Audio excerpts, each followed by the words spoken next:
Permanentário de Cultura, 18 de março, é momento oportuno para dar homenagem, respeito e agradecer cada de pioneiros na qual luta para nosso himno e bandeira. Ela inicia a ano passado com o reconhecimento de pioneiros na qual riba e luta para hoje dia nós por desfrutar de um estado essa parte e autonomia de Aruba. Maneira costume, o 17 de março inicia com a celebração de nosso Dia Nacional, brindando honor na Chong A. Eman com uma atividade protocolar na Praça 18 de março. Pero amanhã aqui a continuar com a homenagem na dia 18 de março a realizar uma ofrenda floral na outros três pioneiros na pues Sr. Batico Cruz, Juancho Ruskin e Henry Ehiman, qual junto com a luta para formar a base que nós temos hoje.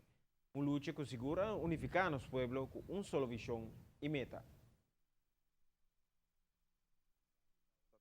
Diferença no político, apesar de tal tem diferença de ideologia e forma para executar a ideologia aqui, toch sempre a reconhecer outro na vida, a reconhecer outro para trabalho a tomar lugar e que nós podemos mirar o país que nós estamos vivendo, que nós podemos celebrar que nós temos hino, que nós temos bandeira, que nós podemos celebrar que nós estamos livre dentro do reino holandês, com autonomia, com a ordem lutar, com a iniciada em anos 40, para lograr, executar e a seguir a luta de anos 70 para lograr na 86 no estado essa parte. E que depois de sei, quatro líderes aqui,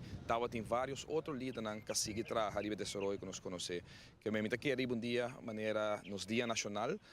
é momento oportuno para rendir homenagem, rendir respeito, agradecer cada de figura aqui e que ojalá o que nós está fazendo aqui inspirar para o que não significa de a palavra união,